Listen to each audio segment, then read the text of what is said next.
Foi embora. Foi. E por que tu mandou? Então você olhar para ver se tinha ido. Boa tarde, pessoal. Você já viu lá que o canal já está aumentando a quantidade de pessoas e as pessoas estão dando joinha no canal. Joinha no canal é importante. Você passa, parceiro. Vamos lá comigo. Pessoal, questão 1. Quem lê? Alguém que saiba aí. O estudo das propriedades macroscópicas dos gases permitiu o desenvolvimento da teoria cinético-molecular. Para aí agora, rapidinho. Na semana passada, quando a gente começou a estudar os gases, eu comecei mostrando para vocês algumas características que os gases têm. Isso daí funcionaria em uma questão aberta, para os que vão fazer baiana, ou que vai fazer algum vestibular que tem a questão aberta, como se fosse aquela autoridade de argumento, né? Argumento de autoridade, uma coisa de redação, onde você pega e deixa claro sobre o que você está falando. Então você não chega ali e fala, o gás tem uma característica. Não, isso é uma teoria cinético-molecular. Então você está diante de uma teoria. E a primeira questão está aí exatamente para a gente fechar essas características da teoria cinético-molecular. Eu tenho uma teoria. Vá lá. Que explica, em nível microscópico, o comportamento dos gases. A respeito dessa teoria, são feitas as seguintes afirmações. Perfeito. Então vamos lá. E assim, eu não gravei essa teoria, não. Se você entendeu, já era, né? E na aula passada, assim, eu fiquei muito satisfeito com o andamento das 3 turmas. Hoje de manhã mesmo a gente fechou com chave de ouro o nosso assunto aqui. Eu quero a mesma coisa de vocês. Então lá, bora mandar brasa? Vai. O comportamento dos gases está relacionado ao movimento uniforme e ordenado de suas moléculas. E aí? Falso. Falso. Lembrar sempre que a palavra gás deriva da palavra caos. Então a palavra ordem, não tem como rolar a palavra ordem e a palavra gás na mesma frase. Tá? Então não há movimento ordenado, não tem nada disso aí que ele está falando. Continua. 2. A temperatura de um gás é a medida da energia cinética das suas moléculas. E aí? Essa é uma situação que poderia gerar uma polêmicazinha interessante, só que quando você vai para os códigos, você vê que não tem a possibilidade da 2 ser verdadeira. Porque a 1 é falso. E a única alternativa que tem isso, então, a temperatura é uma medida de energia cinética? Não. Ela está associada à energia cinética. Mas você pega e fala assim, eu sou uma medida da energia cinética. Então você é uma energia também. Você é o quê? Medida em joules, em calorias? Então tem que ter muito cuidado com a temperatura, porque a temperatura e a energia cinética, elas ficam de mãos dadas, porque elas estão relacionadas, a temperatura está associada à energia cinética, mas ela não é a energia cinética. A gente define a temperatura como um grau de agitação. Eu tenho que ter um cuidado com esse negócio desse grau da agitação, porque a agitação é movimento. E o movimento está associado à energia cinética. O movimento tem energia cinética envolvida. Então você fica assim, então a temperatura é isso? Quando alguém fala que a temperatura é o grau dessa agitação, eu não posso confundir com a própria agitação. Essa associação de quanto maior for a agitação, maior a energia cinética e maior a temperatura, que a temperatura está atrelada a ela. Menor a energia cinética, menor a temperatura, que a temperatura está atrelada a ela. Então você tem essa relação direta da temperatura com a energia cinética. Eu tenho muito cuidado de como é que eu vou definir a temperatura em relação a isso. Porque essa alternativa aí trouxe pra gente. 3. Então, no caso, seria a temperatura de um gás é o quê? Está associado à energia Está cinética só dessas associado, partículas. não Seria a melhor maneira de você pegar e falar. 3. Os gases ideais não existem, pois são apenas modelos teóricos em que o volume das moléculas e suas interações são desprezíveis. E aí, pessoal? Sim. Isso é verdadeiro. Né? A gente viu aqui, a gente começou o nosso estudo exatamente falando de gases ideais e as características dele.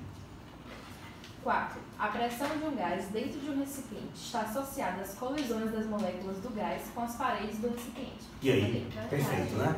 Eu falando com os meninos aqui pela manhã isso. Comecem ao invés de usar nesse processo assim de início, você está estudando, você vai começar a fazer esses exercícios agora. Então nesse processo de início, você ao invés de falar pressão, fala as colisões. Eu quero falar da pressão, eu falo assim, as colisões, a frequência de colisões, a frequência de colisões, a frequência de colisão. Por que você não fala pressão? Não, porque eu estou colocando na minha cabeça que é a mesma coisa. Então quando eu penso na frequência de colisões, para mim é um pensamento interessante, novo e verdadeiro. Quando eu falo em pressão, pode ser que você tenha uma ideia errada de pressão.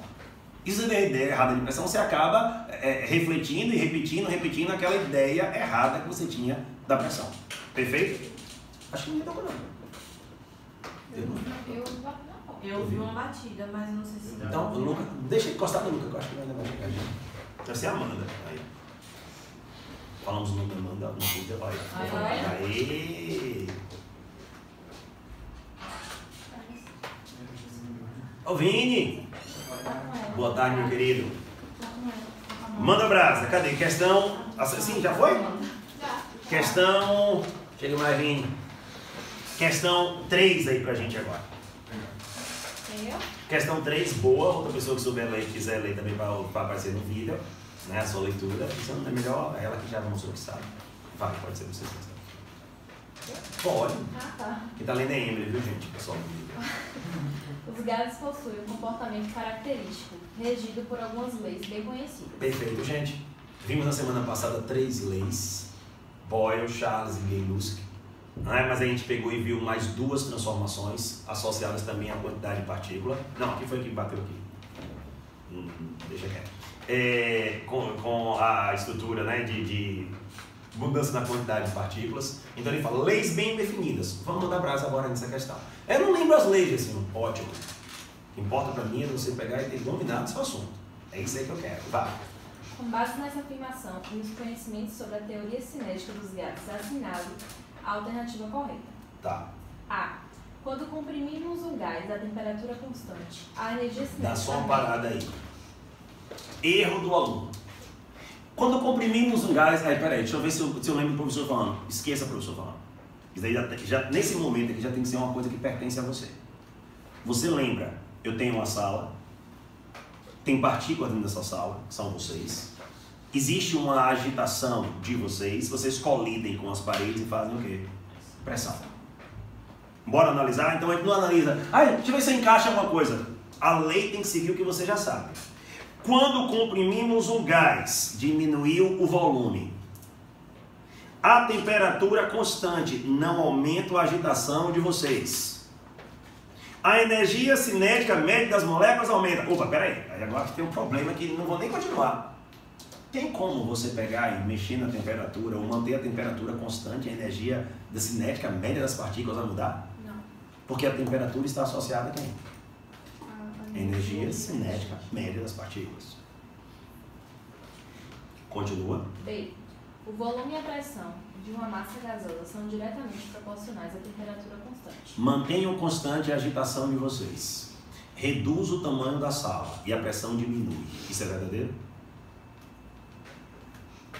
Não. Mantenham a temperatura de vocês constante. Reduzo o tamanho da sala. E a pressão reduz? Não. A frequência de... Agora eu vou ler de maneira contrária. Contrária não, de outra maneira.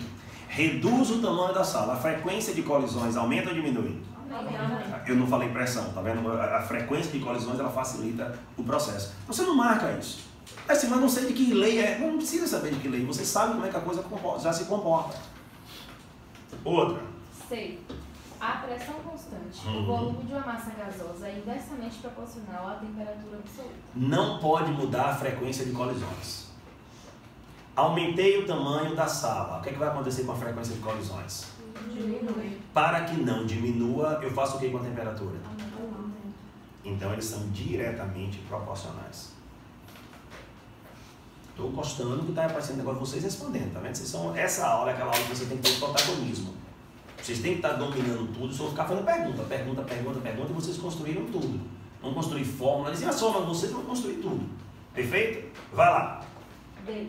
Nas transformações isométricas ou isocôricas, a temperatura e a pressão variam numa relação diretamente proporcional, quando o volume permanece constante. Isométrica ou isocórica, o volume é constante. O volume está constante. Se eu aumentar, né, o grau da agitação dessas partículas, eu aumento a frequência de colisões? Sim. Então elas realmente são diretamente proporcionais. Fechamos aí letra D, voltando, né, a gente pegou e viu aí a parte teórica, depois a gente passou a aula toda estudando essas leis e fizemos o que agora? Discutimos as leis. Questão 7, pessoal, para a gente ficar tranquilo e ir embora de boa. Vai. 7. Pode ler. Uma massa M de um gás ideal ocupa um volume V sob uma pressão P na temperatura T. Até aí, beleza, gente? A segunda frase do negócio. Uma massa, a gente ocupa um volume V, faz uma pressão P, tem uma temperatura T, e eu estou imaginando o processo todo. Não sou mais passivo. Eu não fico procurando uma fórmula. A gente pegou e entendeu o assunto, depois criou a fórmula. Quando a gente faz o processo contrário, eu pego a fórmula para criar o conteúdo, aí gera exatamente o que normalmente acontece na prova. Que é o quê? Eu lembrei, deixa eu ver se eu lembro a fórmula aqui. Aí dá os brancos. A fórmula é consequência. A matemática é ferramenta. Vai. Se o gás for comprimido até que seu volume seja igual a V sobre 2, mantida constante a temperatura... Então vamos nós, ó. Eu vou diminuir o volume, mantendo a agitação das partículas constante. O que é que vai acontecer com a frequência de colisões? Aumentar. Então bora ver lá? Letra A. A massa de gás será reduzida a M sobre 2. Falso. O recipiente não era aberto, então não mexeu em nada. B. A energia cinética das moléculas irá aumentar. Se a temperatura é constante, isso não pode acontecer. C. A frequência de colisões das moléculas com as paredes do recipiente que contém o gás irá aumentar. E aí? Verdadeiro. Agora eu quero uma atenção especial, embora já saiba que a C é verdadeira, com toda a certeza do mundo, eu queria que vocês tivessem uma atenção especial para D e a E, tá certo? Vá lá. D. O volume das moléculas do gás irá diminuir. E é? E. As forças intermoleculares aumentarão de intensidade devido à maior aproximação das moléculas. Nós estamos falando de uma questão de vestibular. A primeira questão era uma questão de vestibular também, mas não é o mesmo vestibular. Perceba que quando ele fala na 3, os gases ideais não existem, a 3 da 01. Pois são apenas modelos em que o volume das moléculas e suas interações são desprezíveis. Aí o cara vai em outro vestibular e bota a letra D, o volume das moléculas do gás irá diminuir. O volume do gás é desprezível. Já assim eu peguei e acertei a 1. Show de bola. Aí, mas quando chegou aqui na 7, eu tô com uma dúvida que eu marquei letra D. Então você não entendeu. Porque a letra D e a letra E faz exatamente o contrário do que fala a alternativa 3, que você pegou e disse que era verdadeiro na questão 1. Beleza, pessoal? Então essa D e a letra E fala exatamente daquilo que se chama de gás ideal. A gente não pode esquecer isso. É desprezível o tamanho, é desprezível a atração entre as partículas. Foi? Foi ou não foi? Foi. Então, agora, olha aqui comigo.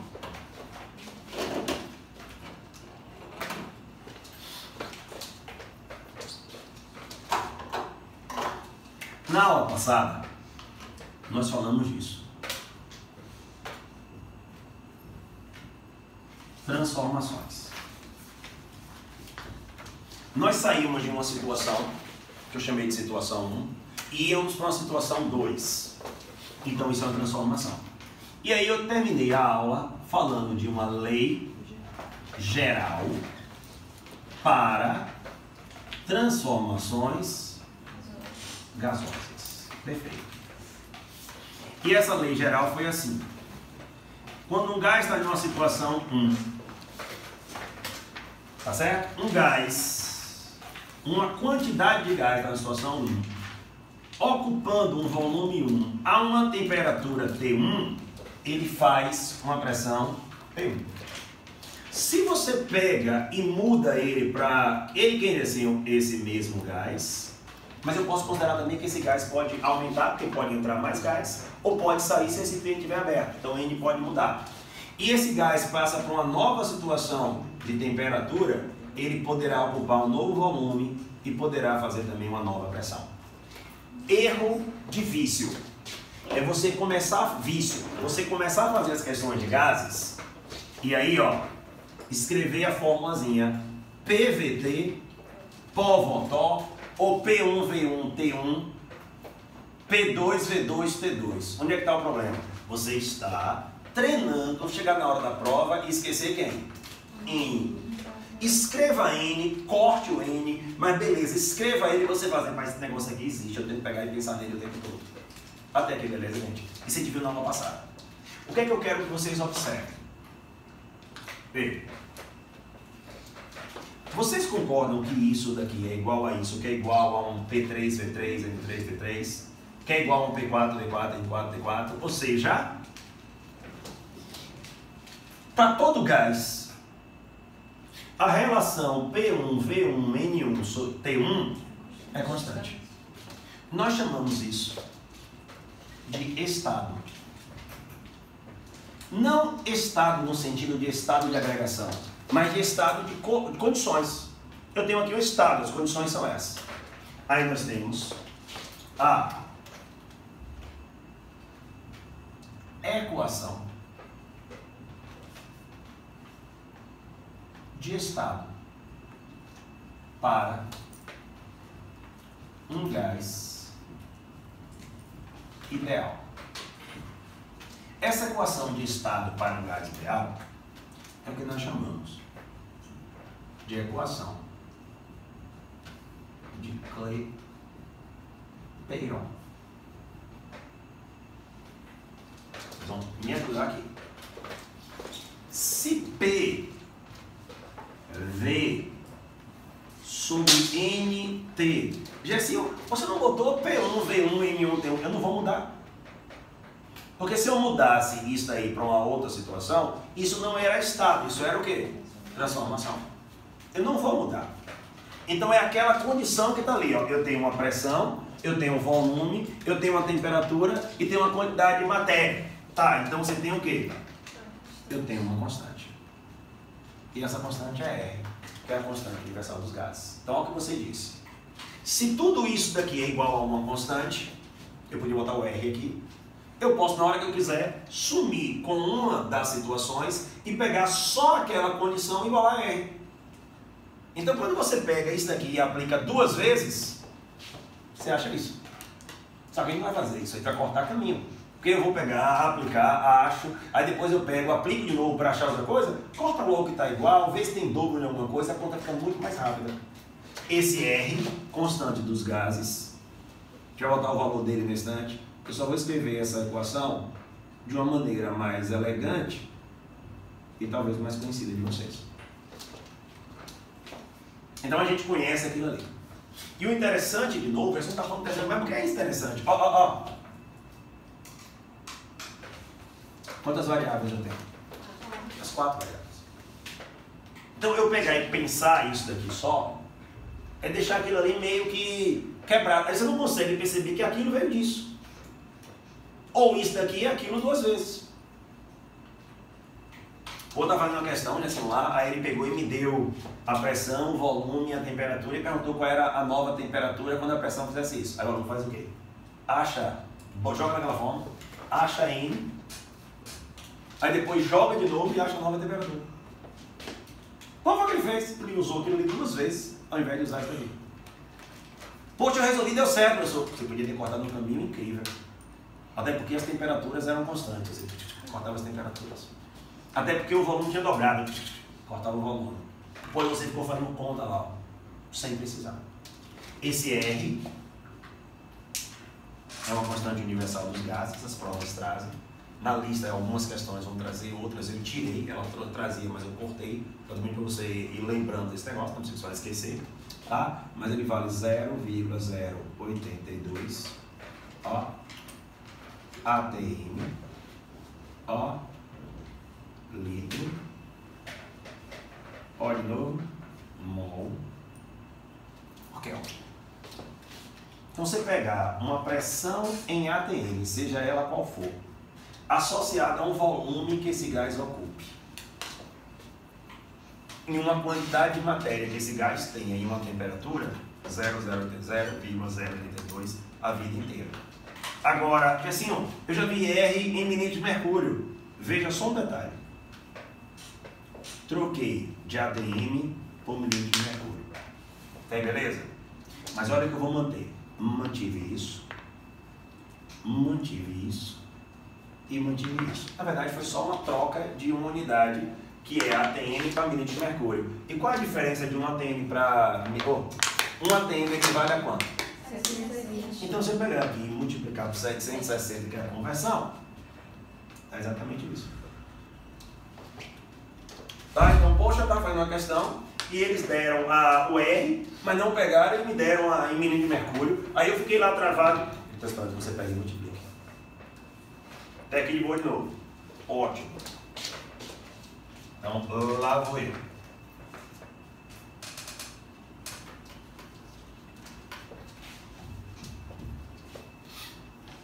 Olha, feito isso, ele pega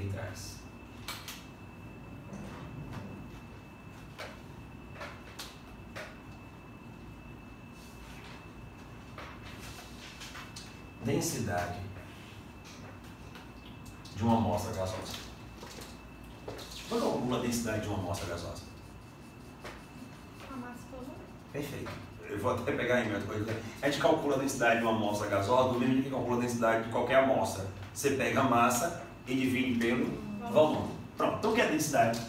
Densidade, a relação entre a massa e o volume. Até aqui beleza. Mas, olha o que eu posso também fazer. P vezes V é igual a N RT para qualquer gás ideal. P, vou mudar a cor para te ajudar. V, quem é a quantidade de matéria, ou seja, o que é um mol?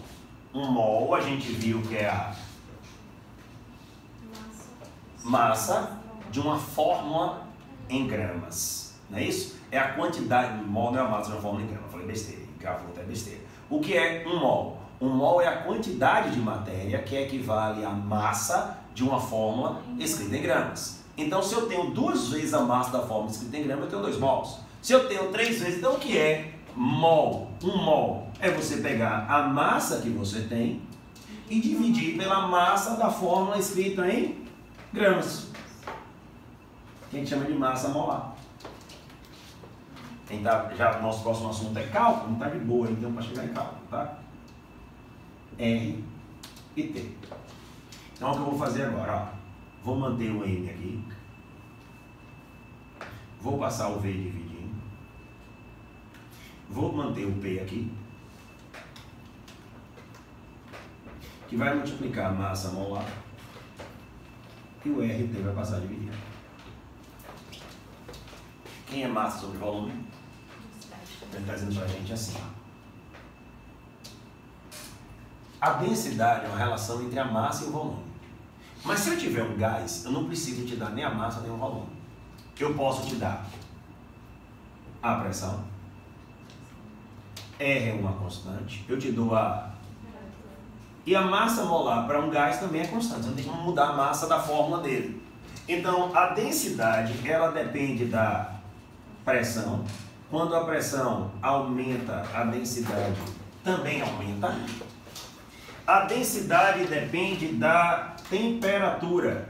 Quando a temperatura aumenta, e aí vem aquelas questões clássicas de ar-condicionado, que é em cima porque a temperatura é mais baixa. Se a temperatura é mais baixa, a densidade é mais alta. Eu boto o ar-condicionado em cima para que esse ar seja jogado para cá e depois ele possa cair. Se fosse um aquecedor, seria embaixo porque a temperatura é mais alta. A temperatura sendo mais alta, o ar é menos denso. Lembra do balão também, em que vai encaixando situações e mexendo com essa forma. Até aqui de boa. Ô, Jéssica, Oi. rapidinho. Mas repete só aquela parte ali que você sentiu. Aqui? Eu peguei isso daqui. Não foi por isso. 760. Um ATM 760 ml de mercúrio. Como você só trocou isso daqui, ó, a gente faz a conversão só disso para isso. 760. Até aqui estamos quase de boa. Quase. E olha para essa situação. A ideia de densidade. Observação. Densidade relativa. Densidade relativa, densidade de um gás em relação a outro gás. Então eu quero, por exemplo, a densidade do gás A em relação à densidade do gás B. Como é que seria a densidade do gás A?